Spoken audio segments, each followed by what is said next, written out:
আসসালামু আলাইকুম রহমতুল্লাহ। আমি মোহাম্মদ শাকিব হাসান।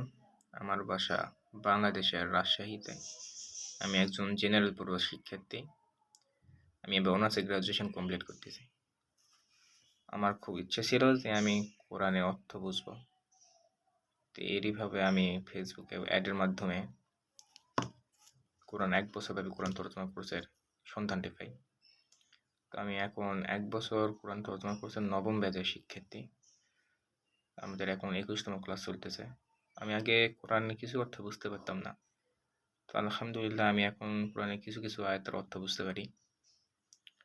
তো উস্তাদদের ক্লাস করানো, তাদের ফোন দিয়ে সবক নেওয়া, আমাদের বাড়ির কাজ এসব জমা দেওয়া, এসব রিপোর্ট পেশ করা, সব কিছু আলহামদুলিল্লাহ অনেক ভালো। তো এইভাবে চলতে থাকলে আল্লাহর দয়ায় এবং উস্তাদদের সহায়তায় আমি কোরআনের আয়াতের অর্থ বুঝতে পারবো বলে আমি মনে করি।